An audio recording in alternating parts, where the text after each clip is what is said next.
Hello guys, my name is Guy and I really enjoy playing with Gauss Prime. I am the type of guy that I don't play normal frames, I only play Prime versions because I do not want to invest 5 FOMA on the non-Prime version and then the Prime version comes. For me it's a waste of time, so I don't even bother with non-Prime versions of Warframes. So I was playing with Gauss Prime and I really enjoy him. He's very good. And on this video I'm gonna show you some very good builds and also how you should play with him and what the abilities do, because there's a lot of synergy going on. I'm not gonna go through the entire wiki and explain it, but I'm gonna explain the most crucial ones that you need to know. The first ability, you run and it fills the gouts up in a very fast pace, which is good if you want to go to 100% of the gouts. You can use it twice and then you already are 100% and keeps going up and stuff like that. The second ability, when you use it, it is draining your battery energy. So it is draining your battery. So if I say still, it is draining, right? But if you have at 100%, for example this, if you have a 100% battery level, you get damage reduction 100%. Exactly, it's 100% damage reduction. You don't take any damage and your shields and health are always healthy. There's nothing to worry about. And also something that doesn't explain it here and explain it on the wiki, and it is very crucial, is when you use your melee weapon while kinetic plating is on and you hit enemies, it is increasing your battery by 0.25%. This is very good. And also you are immune to heat, cold, blast. You do not get knocked down, so you don't need prime sure-footed because kinetic plating has that too, but it doesn't explain it here, which is kind of, I don't know, stupid. Anyways, oh, actually it does. I am stupid. It says here also protects Gauss from being staggered or knocked down, which is good. And you are immune to heat, cold and blast, and it transfers this energy, this damage to energy, which is 5%, and physical damage as well. Now Thermal Sander, if you have a normal setting, you need to, if you don't hold it and you just tap it, you create a cold status effect. If your battery down here, let me go, if your battery down on the right bottom corner, which is your battery, if it's at the red line, it is 80%. You need to cast the cold status effect twice for the enemies to freeze in place. Let me just show you. Let me just pause them. So you do one, they're not frozen. You do another one and now they're frozen. So that's a small mechanic. Now if you hold it, you create a fire, and this fire is absolutely broken, let me tell you, because it scales kind of infinitely. So if you see here, I did the blast by accident. So it goes 42, then it goes 115, then it goes 269, then it goes 535, then 1000, then 2000, then 4000, then 8000, then 17,000, and then 34,000. It is very, very broken. And now we have, and it can also I almost forgot, when your battery level is above the red line, let me just show you real quick. So when your battery it is above the red line, you can strip the armor of enemies. For example, here I can use the cold or the heat version, it doesn't really matter. So I do one hot, one hot and one cold, and it didn't. Right. So maybe I need to do it twice. Let's check. So I do need to use it twice. I'm gonna use it once, and now I think because 100%, you need to use it once. That is correct. If the battery is 100%, you only need to use it once. So it goes to 100%. So I need to use it once, and then the cold, and immediately it destroys the armor, and you can finish them with your melee weapon. You could also, what you could also do is when the red line is active. Let me just put it at 100% again. So now that it is 100%, you do way more damage with anything, every ability. So what I could do is one for the hit, again and again, and now you change it into cold status, the Thermasanda, and it does the blast effect, and it destroys everyone. If you do the opposite and you do the cold 3 times and then the heat, it is not very good to do the opposite.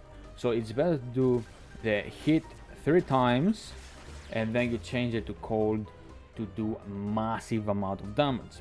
And that's how you can nuke areas, by doing that. I think I cover the main things for Gauss. Now let's go to builds. For builds, I have one which is endurance. Endurance utilizes overextended and mod augmented. And this build is only if you want to go beyond the finish line of the mission. If you want to do more than 5-minute survivor, or if you do defense missions. If you want to stay longer in the missions, this build is very good, because you need to kill 250 enemies, and when you do that, it will cancel out the overextended mode, and you will get a nice 90 ability range, which is 16 meters, and you don't have to waste two slots to put 2 mods to have a good range. Just overextended is very good. Now you might be wondering, you're gonna die if you do the steel path. No, you're not gonna die if you're starting the steel path with kinetic plating, because you're not gonna just stand there and get all the hits. You use the kinetic plating and you use your melee to hit enemies. And also the red line, it sends out some projectiles around and it can stun enemies, which is pretty useful. So you will not die immediately when you do the steel path on this. So don't worry about survivability, because survivability comes very good after you kill 250 enemies.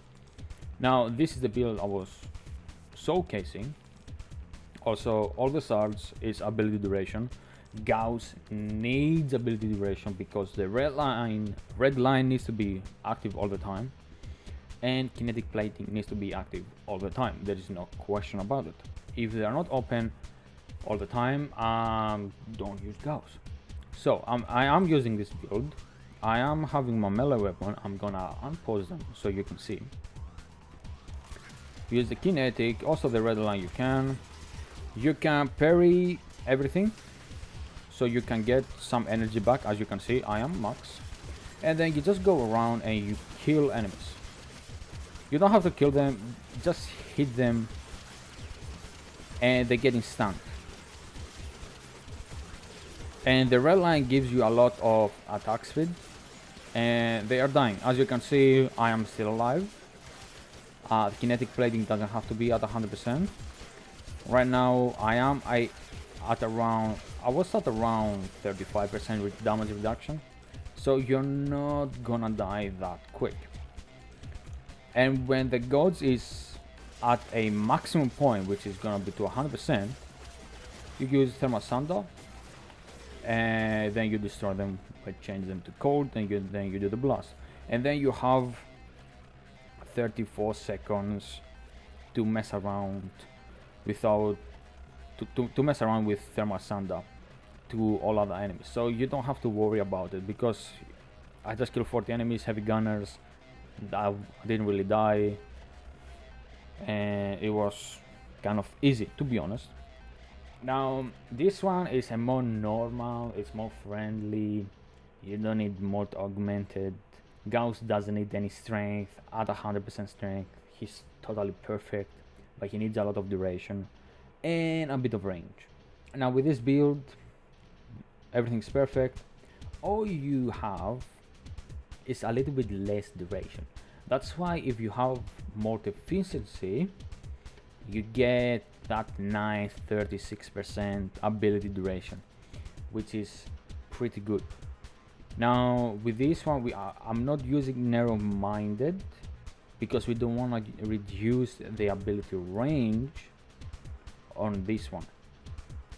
So we're using rolling guard so we don't die when kinetic plating is off, especially when we're doing high content.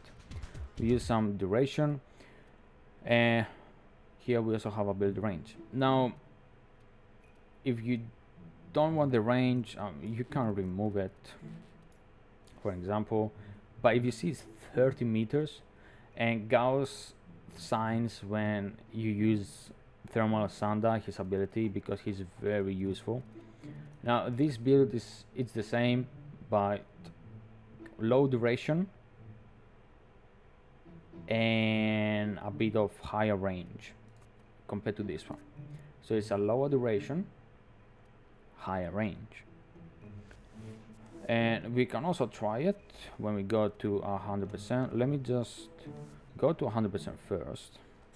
So what you want to do is, when you start the mission, you use the kinetic plating, then you can use the red line, and you just let the enemies hit you with your melee. You do the parry to get energy, and then you just go through the mission and destroy everyone. Now I am at 100%. I'm gonna spawn, and as you can see, I am invisible. I am invisible for like 30 seconds, and you can see that the red line has the ability to stun enemies, which is kind of pretty good. And you can use the Thermal Sandals before and kill everything. Gauss is very strong. I'll be honest, he's very strong. He can do pretty much everything. The last build is mostly for if you do low level missions. I would say 30 to 50. It relies on using Thermal Sandal again and again and again and again and again and again. So I'm gonna show you what I mean by that. So I'm not gonna get the energy orbs. So you activate the kinetic plating, you parry, you get energy, and then you pretty much spam the hit. And I also have the March Rush, I think it's called, the mod, to kind of have a CC ability. And all you wanna do is pretty much spam thermal. It is not that good, but if you just wanna spam abilities, I think that's a build for you. Obviously you are gonna die, kind of easier, but yeah, that's how that works. So it is better if you use that build for level 30 or 50. And yeah, we have the March Crash, which does a shockwave and leaves a vacuum behind him and sucks enemies. and I have it at 11 meters. It is a okay. It is a okay CC ability, and you also have a CC ability kind of with Thermasanda, with the cold status. You just use it twice, and every enemy freezes. So yeah, I will suggest you this build. It's a very good. You don't need Archon Flow. You can just use the normal one. But just in case I have this, if I accidentally kill someone with cold status, I don't know. This build is absolutely broken, and the endurance one. And Gauss is, I believe, the best Warframe that came out. He's very good synergies and very good abilities. He can do everything. He's too much to handle. But yeah, that's all for me. Enjoy the build. If you like it, leave a like. If you don't worry about it, leave a like also, don't worry. And I will catch you on the next video I might make about Warframe. I don't know, but yeah, see ya.